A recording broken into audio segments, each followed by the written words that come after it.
Hello, good morning or good afternoon, wherever you are, and welcome to the Digital Empowerment Project, Module 2 on live streaming events, tours, and programs.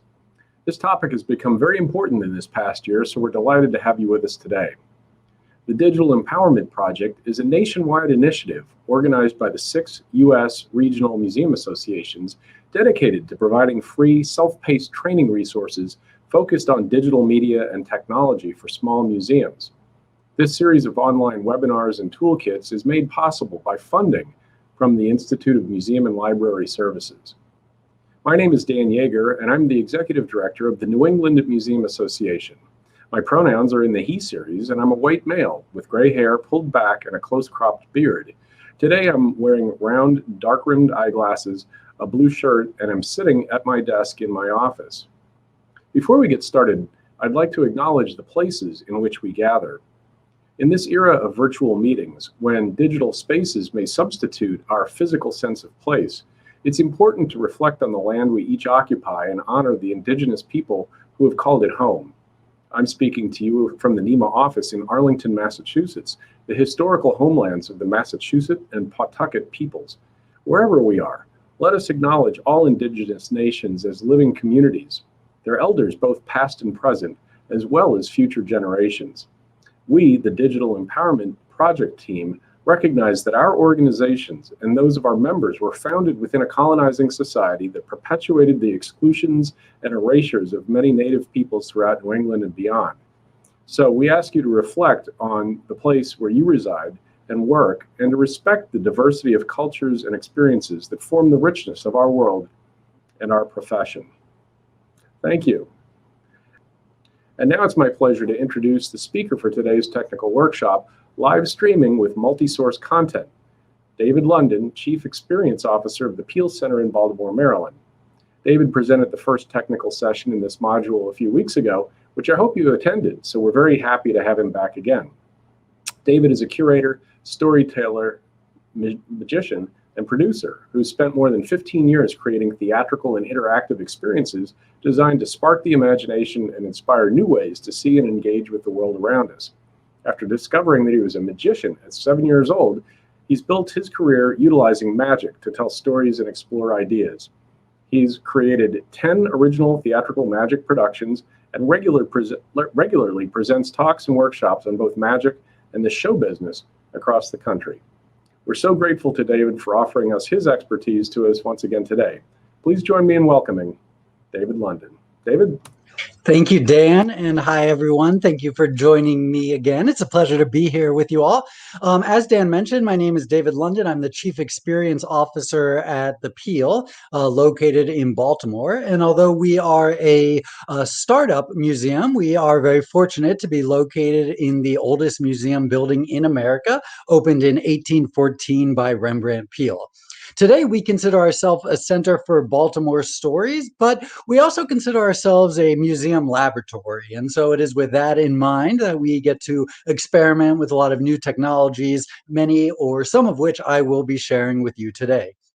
As a quick overview of what we went over in the last sessions, in session one, I talked about some of the available technologies, specifically Zoom and Streamyard, that you could use to present live events. We covered accessibility, including ASL interpretation and captions, and the hybrid model of broadcasting to our individual museum websites in a similar fashion that you are viewing today's presentation.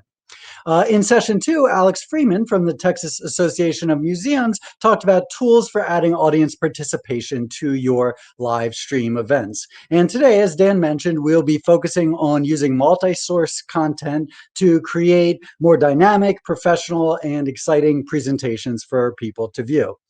The one bit of feedback I got after the last presentation is that I talked too fast, so I'm going to do my absolute best to slow down, although I have just as much to cover in the same amount of time. But it is my hope that if I'm able to achieve that, I will have even more time than I did in the first session for questions.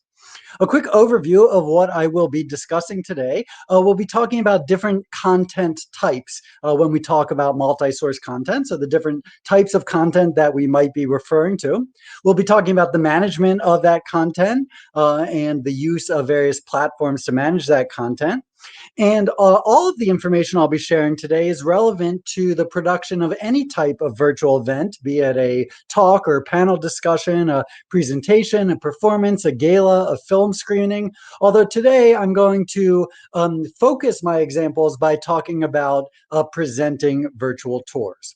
Now, I think up front, it's important to confess that I didn't know any of what I'm going to share with you today just 15 months ago. So all of this is new to me, and I've learned it because I had to, trial by fire, since the start of the pandemic. And it's been a lot of learning and researching and experimenting to lead us to what we believe works absolutely best for us. But that comes with the note that this could all change tomorrow. And over the last 15 months, what I've realized is that because there's so much content available to us, a lot of cell phone videos, news clips, all sorts of content of all varying quality, that we have come to accept a rather low quality of video as a standard, and we don't really question it. And so what I hope today is to talk about some tools that will allow you to increase your production values, and increasing those production values just a little bit can really allow you to stand out from the pack. If you could share my red presentation, please, that would be great. And that should be popping up here on the screen. Here's a list of familiar types of live virtual content. Let's go back to here. A list of familiar types of live virtual content. And so this would not necessarily be pre-existing content, but content that we discussed in the first and second session. So those could be the introductions or the land acknowledgement or the housekeeping or tech instructions like you just heard from Dan, live speakers or presenters or performers such as me, myself, a live Q&A such as we will get to at the end of this presentation, slideshows, video clips, and the ASL interpretation, all of which you're seeing now, and all of which is being shared live. In the first session, we talked about how to easily incorporate those into Zoom and Streamyard, and many of you are familiar with seeing or presenting or sharing those things utilizing Zoom. And today what we're going to focus on is how to add layers to these presentations, incorporating pre-existing and pre-recorded content. And as I said, with these layers, you will be able to create more robust, dynamic, and professional online experiences. Now, when I refer to pre-existing content, what I'm referring to is anything that is not live, existing media that can be shared during your virtual event. One way to incorporate this is to do what I'm doing today. I have edited together 2 short videos, one of which you are now seeing, and I'm talking over it. So I have a silent video, but here I am live talking over it. This would require you to edit your content into a single or multiple video pieces. And although this takes extra time, in some cases, such as today when I'm dealing with a lot of different elements, it can be the easiest way to handle a presentation while still maintaining a live feel, but having total control over what's on the screen. What you're seeing right now is an example of the pre-existing content that we use, which is a video slideshow of the Peel building throughout its 200 plus year history. And this is an example of what we would use prior to the start of a presentation. So this would be for guests who log in early. It just gets them into the pattern of being excited about the Peel and its incredible history. The slideshow you just saw, I created in PowerPoint and I exported it in a video file, so I didn't even need video editing software. Now, by playing a video like I am, I also had the ability to pause, as I've done right now, or to rewind, as you saw me do at the beginning. And the black screen you're seeing right now is actually built into the video, but I just have it paused and it's waiting for me to hit play, which I will do right now. Now, I mentioned the welcome video, what people might see as they arrive. This is something similar to what you saw when you logged in just a few minutes early today. You'll see that I have the event image up, and across the bottom is a ticker that says the presentation will start at 2 p.m. Other examples of pre-existing content you might use are photos such as you're seeing now, short film clips such as you're seeing here, or even a pre-recorded video of presentations or performances. This is a performance that I do for the Jewish Museum of Maryland about Harry Houdini.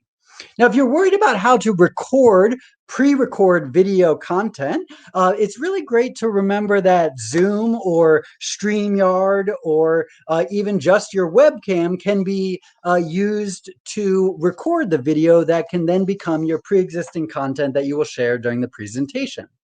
We'll talk about this much more in just a bit, but other types of content that you may be able to share during a virtual tour or other presentation is pieces from a 3D tour, such as you are seeing here. You can also utilize full pre-existing content. This is an example. We partnered with the Baltimore National Heritage Area. They delivered us a full presentation and we rebroadcast that. I share that also with a note that I think the ability to share content is something that we should all explore as museums, as we're generating content that may also be beneficial to our museum partners, such as like those of you who are here with us today. Now, there are four main types of virtual live events that, to simplify matters, that I've come up with. There is all live, meaning that there is nothing that is pre-recorded. There is all pre-recorded, meaning that there is nothing that is live. There's pre-recorded video with a live voiceover, such as you are seeing today. And then there can be a hybrid of any of the above, which truthfully is much more like you're seeing today. We will go live at the end for the Q&A, but currently you're viewing a pre-recorded video with live voiceover. As I mentioned, I'm going to focus today on virtual tours, and I'm going to talk about a lot of tour assets that you may not have, but I want to start with an overview of simple tour assets. And I want to start that with a comment that even though you might not have some of the assets that I will be sharing in just a moment, you can start if you just have images such as we are seeing here. And we'll talk about how to manage your images, but just a live tour utilizing various pictures that you have can be incredibly beneficial. This may be the second easiest way to present a live tour. We had somebody go into a gallery during an exhibition and just do pans of the space. And then by sharing that content, you can get a little bit more dynamic presentation than just sharing your still images. And this could even be captured on a cell phone, for example, if you don't have access to a higher quality digital camera. So again, keep in mind as we go into these advanced tour assets that even if you don't have some of these yet, you can utilize whatever assets you have available to you, and incorporating these aspects will create a more dynamic tour. The first example of a 3D tour that I'm going to show you was done by a professional company who worked with us, Direct Dimensions, and I believe they'll be sharing that information for Direct Dimensions in the chat now. They came in, they did a 360 tour of a exhibition, and I'm able to share that during a live tour to create a dynamic presentation. Here we are back entering into the Peel building. This is a Google 360 Street View tour. This cost us about $600 for somebody to come in and document all the spaces. This lives on our website, and while giving a virtual tour, I can simply open the page on the website, share my screen, and allow people to move around the space with me. What you're about to see is an example of a 360 video. This lives on YouTube, and this is a durational video. It's just a minute long. It's actually playing a video, but I'm able to move around it using YouTube's 360 viewer. This is another asset that you might consider that can be done for a fairly low cost. There's also many people out there who offer similar 360 tours using Matterport and other technology. Also, during the pandemic, we launched the virtual Peel in Second Life. We partnered with Linden Labs and Virtual Ability to create a replica of the Peel. And during a virtual tour, I can open up Second Life, I can go to the Peel, and I can use our virtual Peel to take people into the virtual building to support our tour efforts. I will let you know if you're considering this is a much bigger lift. Here we are at a exhibition that we have on display at the Virtual Peel. This is a much bigger lift than a 360 video, but the advantage of having assets like these or any of the others I've discussed is that they're also accessible at any time for your online museum visitors.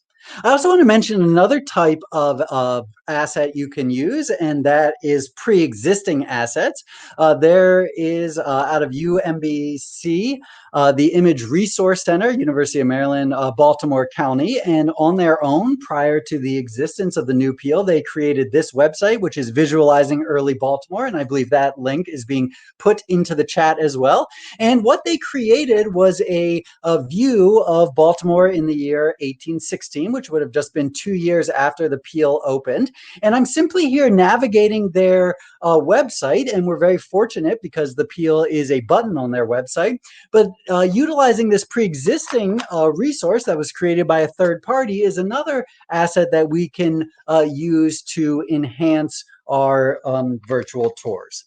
So those are just some examples of sort of the simple and the advanced methods or assets that you can use to present virtual tours. And now we're going to shift our focus to managing your content. We have already talked about in session 1 utilizing your Zoom, and I'll talk about this a little bit more, or Streamyard to manage your content. I do want to mention that the greatest asset you can use to manage your content is analog. You have to look over the screen here, but this is my run of show for today's presentation. It lets me know what's coming up in the video. It lets me know when I need to pause. And so once again, as I said in the first session, treating your live virtual events as performances and creating a run of show and a flow doesn't just have to be your script and what you're going to say, but it can also remind you of how you need to move through your content during your presentation. Here I'm pulling up a folder on my desktop. This one is called Peel Tour Museum Hub. And I 100% recommend when you are managing your assets to create a new folder on your desktop for all of your content. This will also make it much easier when you do another presentation to locate and identify all of your content. I'm just going to quickly go over how you might manage your content in Zoom. You might remember last time I talked about how to use virtual backgrounds, and you see me on the right scrolling through all of the images and media that I have loaded into Zoom. And so this is a really effective and simple tool to manage a background, meaning you would appear in front of it. And I also mentioned in the first presentation how in Zoom you can now choose to use a PowerPoint presentation to overlay yourself on top of. Of course, we've all seen or shared our own PowerPoints during various Zoom meetings, so you know how you can share your content that way. You are also able to share your content directly if you're using Streamyard, as we talked about in the first session. You can upload video files and manage your content in that way. You'll hear me at several points during today's presentation say if you could start the red presentation or the green presentation. Since these are video clips, I started them with little color-coded segments. That way, for the person who is running today's presentation, I can very easily tell them to end the red presentation and start the green presentation, which I am requesting right now. So if you want to end the red and start the green, we will continue on from there. Now, in a moment, I'm going to talk about utilizing technology to manage your content. But before we do, I thought we could all take a moment to take a deep breath.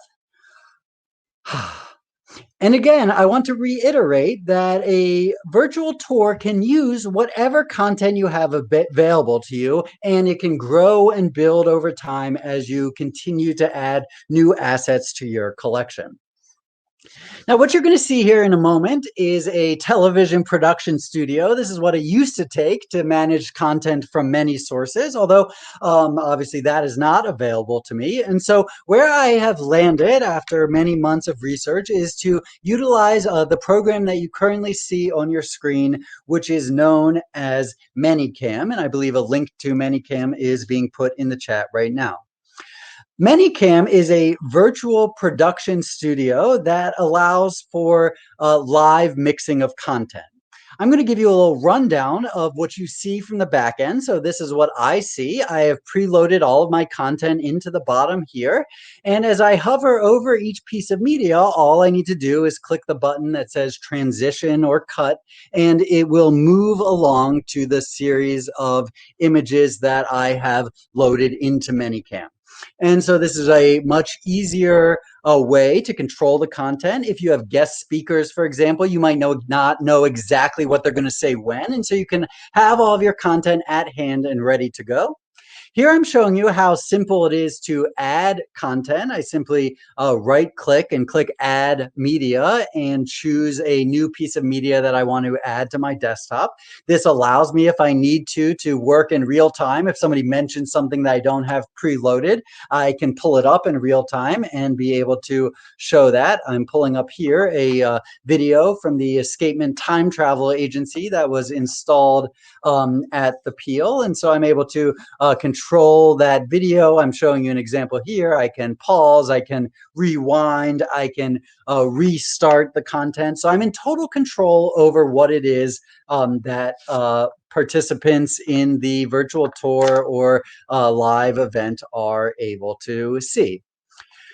I'm going to add one more piece of media here, just so you can see that again. You'll see it appear in the bottom of the screen, and this is just a close-up of the back of our time machine over here. Now, in just a moment, I'm going to move into the front end view. I've been showing you what it looks like from the back end. In other words, I've been showing you what it is that I see. But I do want to give you a little glimpse as to what the public sees. I guess we're going to stay here for just one more second, and I'm going to show you a few other of the back-end features. You can control the sound. So if you want to adjust the sound coming from your computer or from your microphone. Here I am pretending to be a weathercaster and drawing circles on the screen in case there's anything that I wish to highlight. That's the circle tool. I also have the standard webcaster tool where I can just draw on the screen, a lot less clean, but perhaps a little bit more fun. I'm going to change my image here and circle something else. So this is a feature that is not available on any other platform that I've been able to locate, and it's been a really nice way to be able to highlight specific parts of specific pictures. I'm showing you here that you can change the size of the circle to be able to draw more clearly.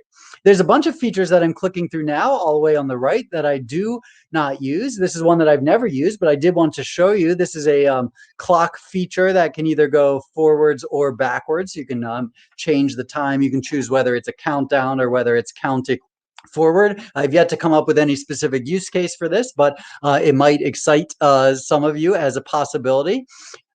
This next feature is something that I do use quite often. You will recognize that it is something that is similarly available if you are using Streamyard directly, and it's what's called a lower third. So as I introduce guests, or in this case myself, I'm able to pull up my name and my title. So this is a built-in feature of Manycam. And here I am. I was just a few seconds behind jumping into the front end view. And so the public doesn't see any of that. They only see me moving through the content itself. So it's a really clean way to be able to handle the content. And what the public sees is only the cut or the fade from one piece of content to another. Again, another view of the time travel agency here outside of the view we were previously in. So I've jumped back to the back end view just to show you where we are. It is also possible in the back end view to add your self to the video, as I'm doing here. Perhaps at the end, if we have time, I can show you what that looks like live. There's another great feature which I've yet to also locate anywhere on any other platform, which is picture-in-picture. So I can add myself as a small picture inside of a frame. I can make it bigger or larger or move it around to various locations, which could be used for accessibility features or could be used Here's the front end view of that. If I wanted to have a video playing and have me secondary but small on top of it, this was all pre-recorded, which is why you don't see me talking in that specific video. And here I am once again showing you the front end view of how the content is displayed. I showed you what the tour video looked like playing from our website. I want to show you now what that would look like being shared in Manycam. So here I am sharing the video tour from our website, panning around on the website itself, but sharing that screen to Manycam. And if you look down in the bottom left, the second thumbnail from the left, you'll see that that is where this view lies. And once I arrive at a specific piece of art, I can transfer over and show you the individual close-up of that piece of art. And now we're going to flip back to the front end view and show you what this would look like if you were simply watching this tour. And you can see it fills the entirety of the screen. And if we use a similar setup like this, I would be on the left talking, giving a live tour while our ASL interpreter was providing those services. Now, we talked last week about how Streamyard can be used to broadcast to a variety of sources. Manycam can also be used to broadcast to a variety of sources. It can easily integrate into Facebook, YouTube, Twitch. It can also send to a custom server and connect to a wide variety of other platforms. And it is a multi-streaming platform, meaning it can go to many at once, which is another advantage over Zoom. I have been comparing this platform. Here's just a listing of other technologies that Manycam integrates with. Now, I have been talking about how this technology compares to Zoom, but I also want to show you how this technology can integrate with Zoom. So here I am in Zoom, and I'm just going to rewind for a second so I can show you what I've done here. And what you're about to see is me in Zoom changing my camera. So currently in Zoom, my camera is set to the HD user-facing camera, but I'm about to switch it to the Manycam virtual camera. And this is really the secret to how Manycam works. It tricks your computer or the platform that you're using, be it Zoom or Microsoft Teams or Streamyard or any other platform, into thinking that the data that is coming out of Manycam is in fact your webcam. So you'll see in just a moment when I hit play again that I'm going to change this over to the Manycam, and it just takes over my screen, which means that if I'm using this for a Zoom presentation, I'm not sharing my screen. It's simply replaced me, the presenter view, with the content that is coming out of Manycam. And so the host, or if you are the host, could pin this, and that way everyone would see this as the primary piece of content.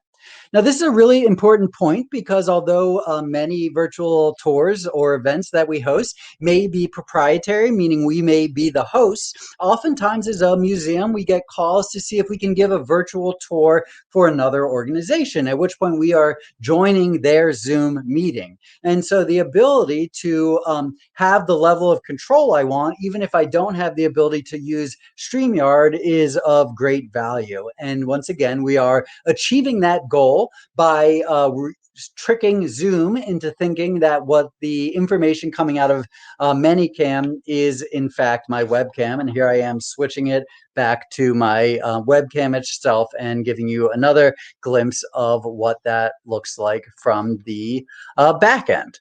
I'm going to take another deep breath here, and we will jump along to there. If you want to end this presentation. All right, I'm going to attempt now live for you all to change my camera to the Manycam camera to give you a live example of what it is that I'm talking about. So here in Manycam, I'm changing my camera to the, here in StreamYard, I'm changing my camera to the Manycam camera. And although it looks like it did just a moment ago, now anything that I do in Manycam is being broadcast to you all as if I am the actual presenter. All right, and I'm going to pull myself back up from Manycam here and add my self back in. I'm going to go back to this.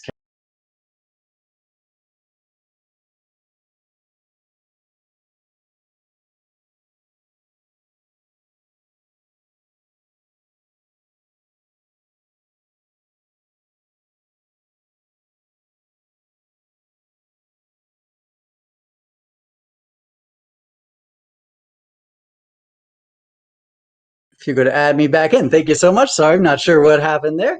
And so it will replace you in whatever platform you're using. Whether you're using Zoom, this is also a great tool if you're using Facebook Live, so that you can trick Facebook Live into thinking that what is coming out of Manycam is the same as your webcam, which allows you to use any platform that utilizes a webcam can then integrate with Manycam itself. All right, I just want to take another deep breath and review with you all a couple things. Most importantly, if you are able to create pre-existing, pre-recorded content, you can utilize Zoom, you can utilize Manycam, you can utilize your own webcam to edit together specific segments. You can create a presentation like the one I gave you today. That might be the easiest way to present a virtual tour or a virtual program. Now, I will caution once again that when I say the easiest way, it is definitely not the least time consuming way. I found that it takes about 3 times longer to edit together your content than it would be to present it live. But what you end up with is a program that is completely pre-recorded and completely as you want it to be. And you are able to utilize pre-recorded sound, or as I've been doing today, you are able to talk over it to provide a live tour. I will also let you know that we have on occasion utilized a pre-recorded live tour, turned off the volume, and just talked live over it. So if you present one live tour and you're very happy with the production quality, you are able to take that video, share that video as pre-existing content, and like we've been doing today, have yourself on the screen talking live next to it. And that is a really effective way to utilize a live recorded tour, but still have those live aspects integrated into it. Excuse me. If you are able to develop a suite of assets to support your live tour, whether it be video or pans of still photographs or pans of video, or even walkthrough of your museum, you might find that utilizing that type of content will give you a little bit more stability than trying to do a live walkthrough of your museum. I know in the Peel building itself, because it is so old, that various rooms have much better internet than the other. And so although we have successfully on occasion presented live tours where the tour guide was live in the building, to avoid internet connectivity issues, we will often pre-record these segments on a cell phone or on a camera or even on a laptop itself. And then we can replay that content as pre-recorded content. If you have enough content, or if you feel comfortable tackling Manycam, which I will say is not as much of a heavy lift as it may look like from the front end, then you can preload all of your content and be a little bit more fluid in your presentations. The reason that I like a tool like Manycam is that I don't have to remain on script as much as I would during a presentation such as this. When you are talking over a pre-recorded video, there's a chance that you will talk too long or forget where you're going next, as you saw at the beginning of the presentation. But if you are, but if it is being shared through Manycam, if you are able to pull up content based on what is being talked about, as opposed to talking over pre-recorded content. All right, I'm now at 2:35. I have a little bit more I can share, and I would like to be able to show you a little bit more of Manycam, but I did get a second piece of feedback, which was last week people desired more time for questions. So what I would like to do now is open it up for questions, and if we have time after the questions, I can come back and show you a little bit more. Once again, today is not designed to be a full-fledged teach-in session of how to use this technology, but rather a overview of the different types of media that you might consider using and the overview of the available technologies that you might use to manage those assets. So I'm going to see if Dan wants to come back in and hit me with some questions. And if we have time, then we will show you a few more examples, but if we don't have time, I'd rather have as much time as possible to be able to have feedback and questions from those who are joining me here today. And hopefully I've talked a little bit slower than I did last time. No, you did fine. Yeah, just a reminder to everybody, if you have questions, drop them into the chat, whatever platform you're using, and we'll assemble them and feed them to David. In the meantime, David, you kind of blew my mind here with Manycam, and it's a little bit meta, and I want to just really understand and help our audience understand exactly what it's used for. So it's not as though you're using video editing software to assemble your content and then present the recorded video on this. This offers you some flexibility and improvisational capability, right? So that you can pull things as needed as people are perhaps asking questions. You can mix and match. That's the perfect, you brought up the two perfect examples. So, I mean, one of the ways to handle something like this, as I mentioned, is to edit a piece together. Manycam, I would consider to be a live production studio, which is why I started with that picture of the TV production studio, because it's a way of having all of your assets at hand to be able to pull up at any time during the presentation. Now, obviously, with any presentation, you know the general flow that it's going to go. You have 24 spots for media within Manycam, which could be 24 pictures or 24 videos or any combination thereof. That said, on presentations where I had more content, once I got through the first 24, I swapped out an earlier one for a new one so that I was able to keep going beyond the 24. But it's a way of doing live video mixing. So it's a way of seamlessly moving from content in a live fashion. So that is exactly correct. I do want to give one tip before I forget it, because I meant to say it during the presentation, which is I typically, if I'm sharing a lot of the virtual tour content, whether it be a 360 video or a Matterport scan or a Google Street View video, I open all of those in a single web viewer. And then in Manycam, I just tell it to share that one browser, and then I'm using the browser and tabs in the browser to move between it. And so that way I'm not overloading Manycam with telling it to go to 8 different browser windows. I just tell it to go to one window, and then I control the content from the browser window, if that makes sense. Okay.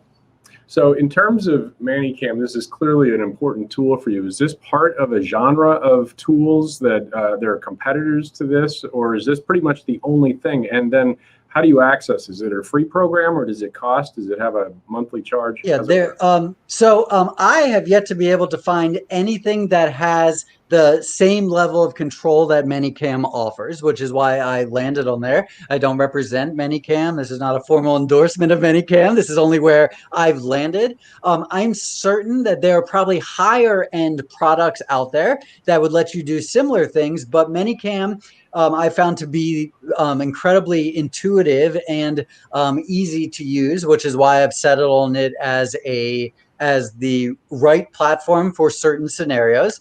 Like most things, there is a free version. If you want to unlock all of the features, there is a subscription. I will tell you that since the pandemic started, the subscription has dropped almost to half price. It could be now down to somewhere around $100 a year, which if you do 10 virtual presentations in a year is $10 per presentation. So ultimately, it's pretty affordable for the allowances that it offers for managing that content. Okay, so switching gears a little, you mentioned sort of the live tour of a person in a gallery. So I think, what I'm thinking of is like the typical docent tour, or something people gather at the museum and they get it and go in there and they're led around a gallery by a docent. Or another example would be, say, an exhibit opening, where very frequently you've got a bunch of people there and there's a... Oops, Dan froze for me. Oh, you froze. I'm sorry, Dan, you froze for 1 second. Can you repeat? You said there's a curator there and then you cut out. Yeah, so like the live opening of an exhibit, where you have a docent talking to people and explaining their take on the exhibit that's there. I know some folks in museums have replicated that experience to some degree. They've had a video cam or an iPhone or whatever. They've had lavalier mics. You did mention that there's a liability of maybe not enough internet connection depending on your house. But what's the difference between sort of that experience and trying to replicate that virtually, where you've got the curator doing something and perhaps interacting with the audience, and doing the Manycam setup, which is more... So I'll pull from an example that we recently did, which was a tour of a exhibition where we had the curator on site moving throughout the building. But we also had the artist, since we were still in COVID and we weren't gathering together at all, we had the artist at home remotely. And so it sort of looked similar to this setup. And so we had one person in the building by themselves with the camera, moving around the building and showing different spaces.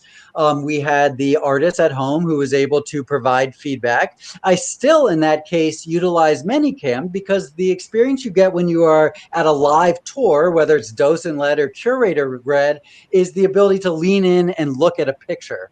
Whereas somebody walking around with an iPad or a computer or their phone, they might not get the steadiest view or the widest view of a particular piece of artwork.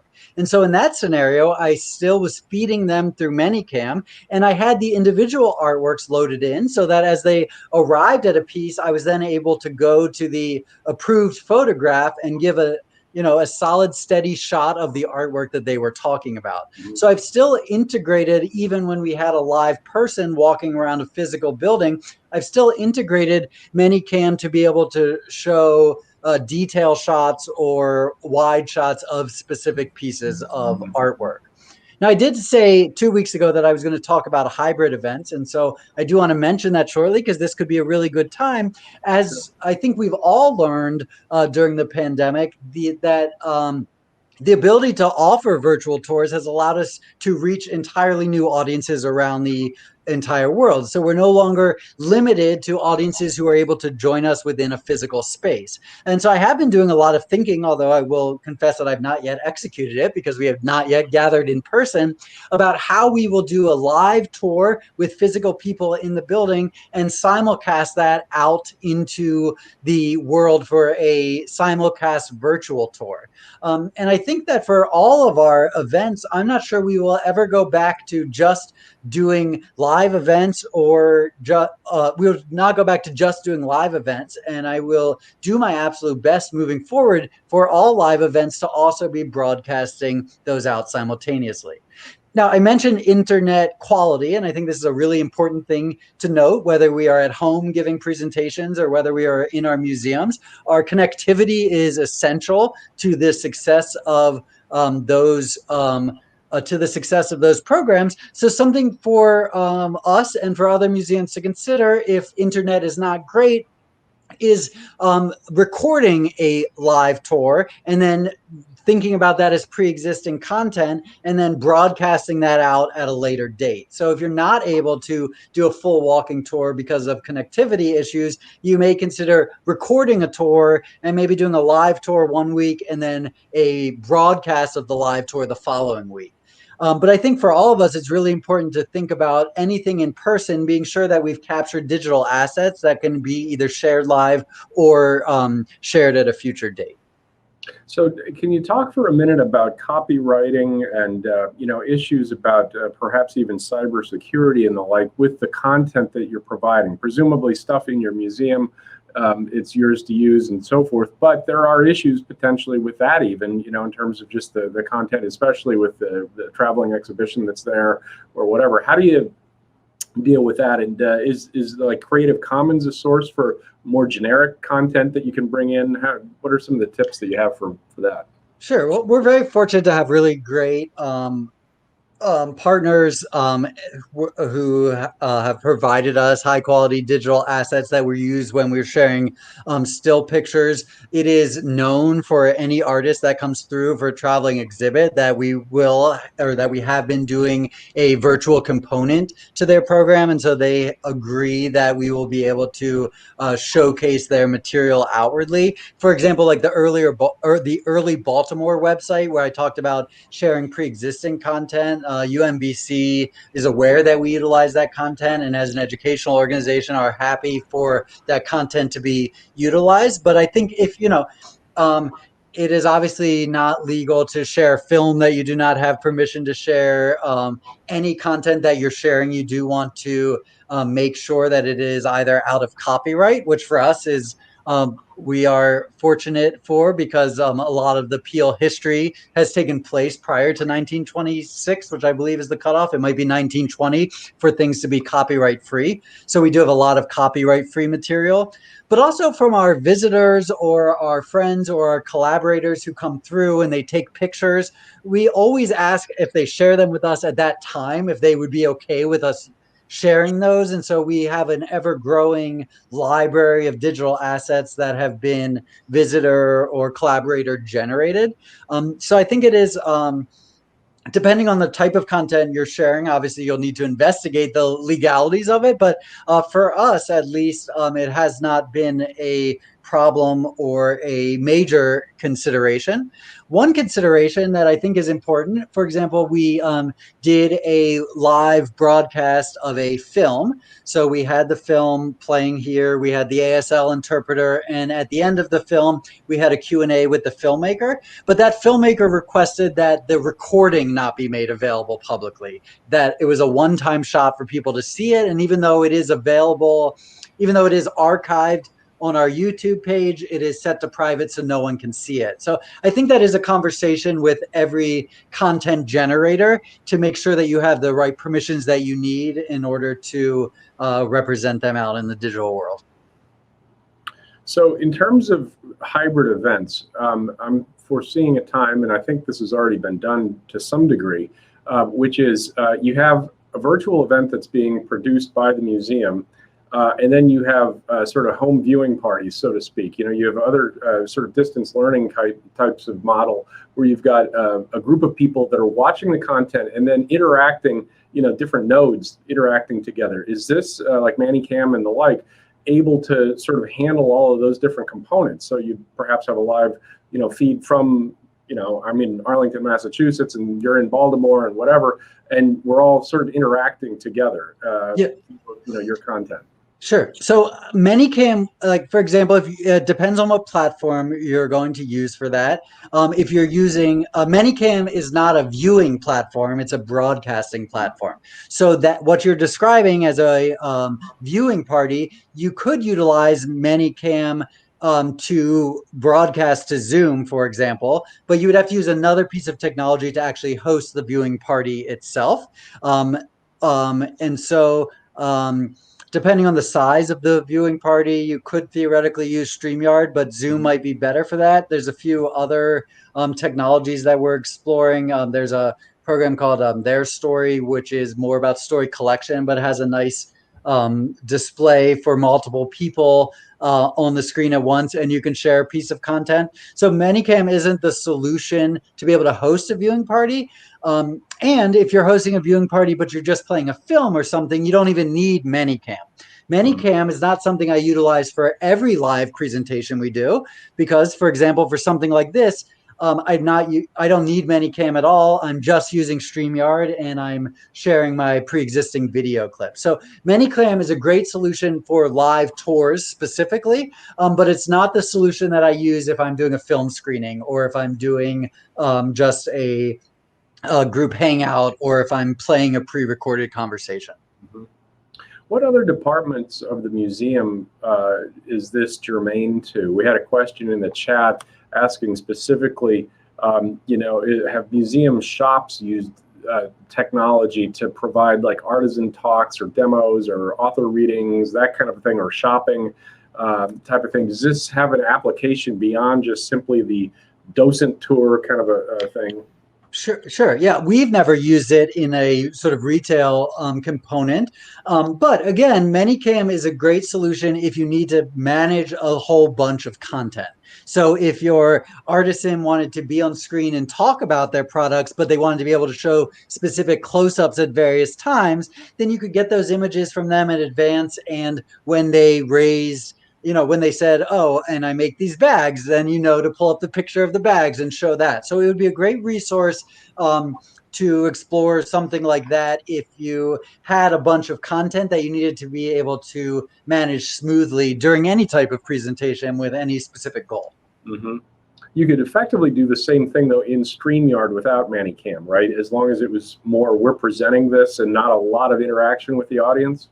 Sure. Yeah. The trick with Streamyard, I would say, is it's not easy to say load 15 pictures into Streamyard and move through them fluidly. It's easy, as we're doing here today, to load a video in or to share a slideshow. So if you're sharing a single piece of media, Streamyard is a great solution. If you're trying to manage many pieces of media live, then Manycam is the only solution that I've come up with that allows me to achieve that. But you're totally right. Some of the features, such as the lower thirds when people are introduced or sharing a specific video or sharing a PowerPoint, could absolutely be done just through StreamYard. But if you want that ability to move through content live based on what's being said or talked about at any given moment, you need one other piece of technology layered on top of that. Got it. So you can still use StreamYard to broadcast it, but you have a lot more flexibility on the back end to create the content. For sure. Yeah. And I mean, I was experimenting earlier, and what I was experimenting with was being both on screen talking, but also sharing my presentation from Manycam. And so you can do that with Manycam if it seems right. I do think that I think that StreamYard offers some things that Manycam doesn't in terms of ease of control of placement of speakers and such. And so really, and what we've done today, which is sort of, even though I faked it with the pre-recorded videos, I could have done everything I was doing through Manycam, in which case the combination of Manycam and StreamYard is really effective. Manycam is always going to require, or in most cases, require that secondary piece of technology to create this type of conversation. But again, I'll mention from StreamYard, I can just broadcast directly to Facebook or directly to YouTube if I wanted to, if the way I was able to manage content in Manycam was suitable to the type of presentation I was trying to put out. So being mindful. Oh, froze again, Dan. Am I cutting out here, David? Yeah, you cut out, but you're back now, I believe. Okay. So do you want to continue with some kind of content part of your presentation, or you want to just keep going with our Q&A? I just want to give you a quick insight, since we're talking about it now. I just want to show you here, and perhaps our technical host for the day, I believe Avery, if you want to make my screen bigger here for a second, if you could. Oh, you don't need to take Dan out, but if you could make me bigger, is that an option? And if not, it's okay. But I would love to have Dan back in if possible.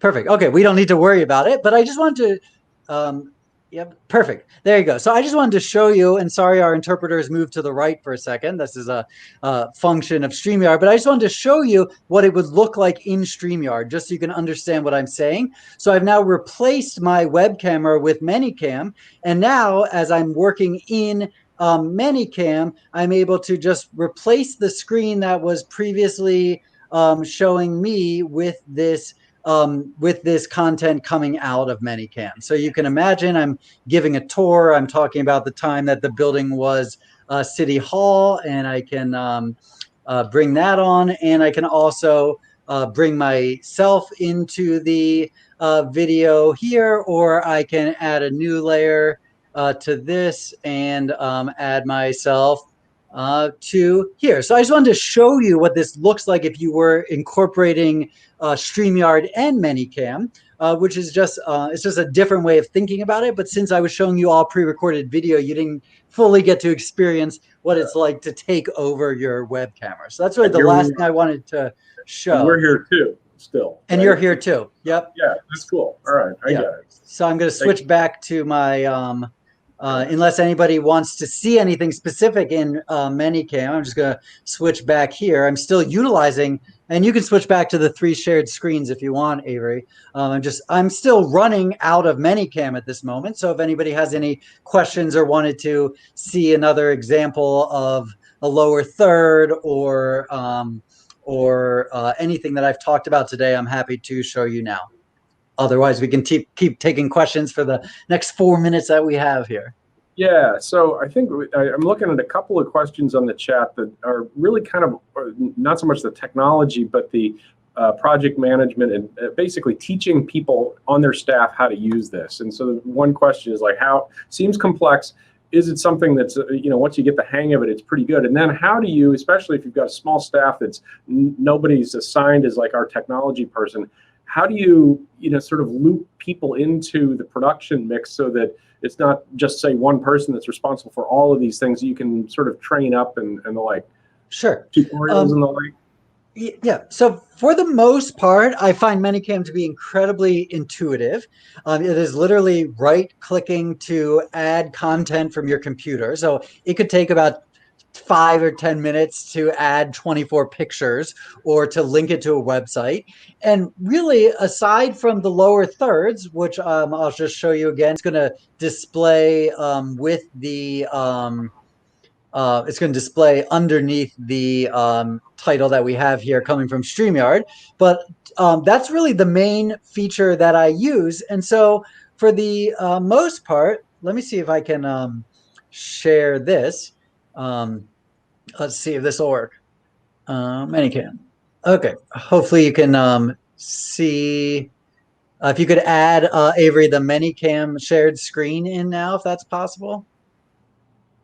There you go. So for the most part, when you are actually running a presentation, once your content is added here at the bottom during the presentation, all you're doing is clicking on what you want to add into the presentation.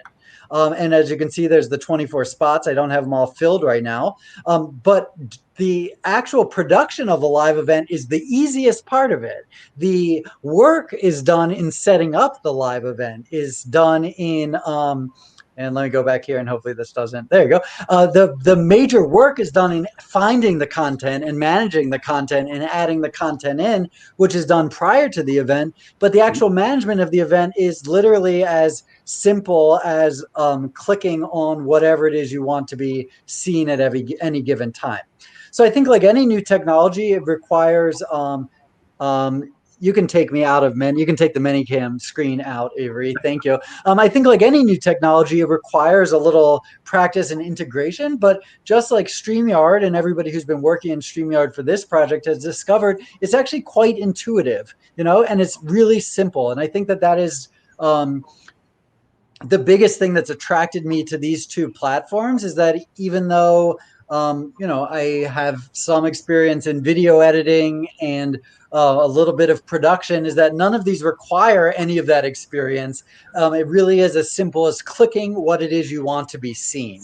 And so the work comes in determining what those things are and putting them in place so that it's really easy to click and manage your live event. All right. Well, that's terrific. I think we're out of time. I think the thought, yeah, really, this is a lot. And I think I was just going to segue into pointing out that this is now the Museum Learning Hub Community Forum is really going to be the place to continue to dive in and explore. And, we'll be there, all the team members, and I'm bringing in David in case there's some other questions, perhaps, that kind of thing, just to help answer some of these details. Because the deeper we go into the technical trainings, they get a little bit more murky and whatever, and people might need a little more help. So anyway, be thinking about logging in to the community forum aspect. And I'll just add one thing, Dan, and I know we're out of time, but Manycam and Streamyard have great help pages with really detailed information, which is how I learned this. Once again, I've learned all of these things in 15 months, and I learned them through watching their videos and looking over their training. So if you do have basic questions, there's a lot of really great resources already out there. All right. Well, thank you so much, David, for Thank you. helping us out today. It was really terrific. So before I go, I have a couple of final housekeeping items. Visit the forum, as I mentioned, on the Museum Learning Hub website. And then finally, please join us when we move on to Module 3, Managing Digitization Projects. Thanks, everybody, for attending today's workshop. May you be safe, may you be well, and have a superior day. Thank you.